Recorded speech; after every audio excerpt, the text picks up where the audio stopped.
الله الله الله الله يا الله جماعة وجودا عيبة وجلالا وأبصرت من زابجة وجمالا جمالك أنس عيبة ومحبة فأنت تام المرسلين كمالا وكلهم هذا المكارم والهلا وما كلمة أشمي خصالا محمد يا خير الأنام وسلتي أباك إلهي ما يفوت مقالا وأنت وعبد البيد وسود فانتأى إليك قدم رام منك منالا وأني ككر العالمين وسلتي مني لدى اليوم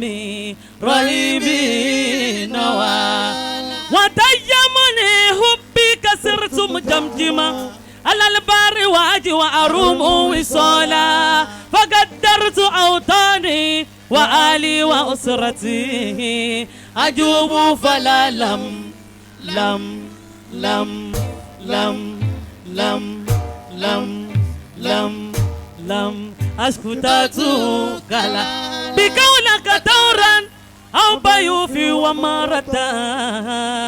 بباريس دار الفاسقين كسا ببلجيك يوما يس ببلجيك يوما ثم يوم تجولا بقاهرتي أبوكي هناك جمال الله الله الله الله يا الله صارما وصل القواني وتزل ذكر الأغاني وارمي بالبيد لساني واسلمت مديناني صاري من وصل القواني الله الله وتنزل ذكر الأغاني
تكشي في داي تكشي في الكراب وتكشي في داي الله لا إله إلا الله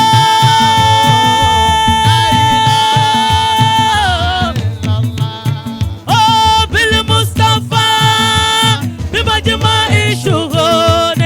بالأنبياء بالسر كالمصون أقف قبيدا والله رجاه فيما سواك مساو دراه فيما سواك مساو دراه الله الله إلا الله لا إله إلا الله يا ألوف الكلك بألوف صفي الله برهاما يا أنت الإذن من كل معوف القوز برهاما شكور كان سلامة لولأك واللي برهاما ينيل جنب لا فاسو جليس القلب برهما لقد أوتيتكم فيكم نفضل الله برهامو حبيب أكبا وابو ولوجل كل برهامو لقد أوتيتكم فيكم نفضل الله برهامو حبيب أكبا وابو ولوجل كل برهامو رميت الكشر للدين لآل الكشر برهامو أخذت لوب ميلوب آل لوب برهامو أبدت الذات بالذات فأبد الذات برهامو بدا منك كريم بك كريم بك برهما شيخ برهامو غوث زماني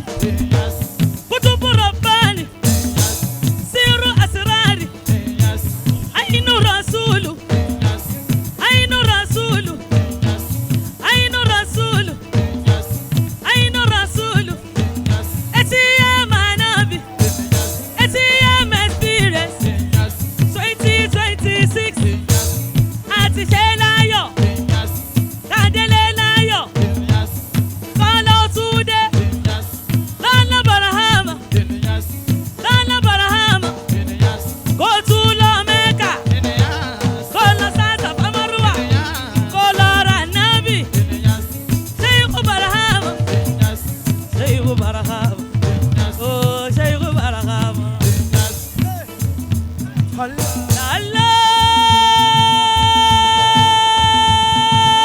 la la la la ilaha illa Into a mommy dada, honey, yalla layla, ila, alla, alla, alla, alla, alla, alla, alla layla, ila la, ila, oti akwe alla la ilaha illa, alla la ilaha illa, alla la ilaha illa, alla la ilaha illa, mujibu mi alla la ilaha illa. Ali Mubaraku Allah la ilaha illallah Asiyamu anabi Allah la ilaha illallah Muti dogo àgbáyé Arabian royalty night Allah gbogbo yìí mo dúpẹ́ fún ẹ ṣé ẹ kú àdúró tì Allah la ilaha illallah Ya baba ya baba ya baba ya baba ya baba ya baba Shobara Kudube Ya Baba Shobara Makola Ya Baba Ya Baba my Baba your Baba our Baba Naim Bibala Kudube Ya Baba Shobara Makola Baba Gbangba Baba Bigbi Bangbala Kuku Bangbala Kuku Iku Babaru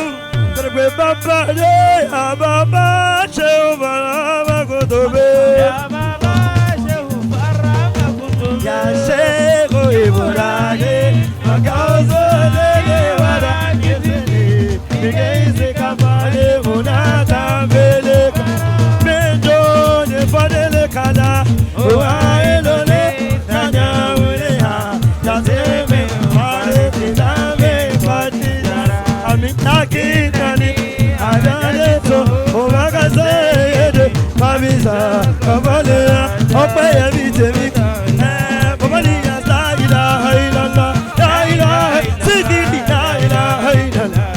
ìlà ẹ̀ṣẹ̀ mo dúpẹ́ dá ìsárù ṣìṣe abúlé Abbas gbogbo yín mo kí o ẹ̀ṣẹ̀ mo dúpẹ́ ilé ayé pé ó dọ̀dọ̀ yín á ṣe o ṣóun sì rájò ìgé ìsìnká falẹ̀ mọ̀nàtà fìlì kára kálọ̀ gbàdúrà ọdún kálọ̀ gbàdúrà ọdún. Òwá inú ní ìtànà wọlé ha láti mi parí títà mi kọ́ di jára lákì. Oni kisina wa kumbili jaburi kula kusurida ya sheku ibura imagauzo lele wala kisina wa kumbili jaburi kula kusurida ya sheku ibura imagauzo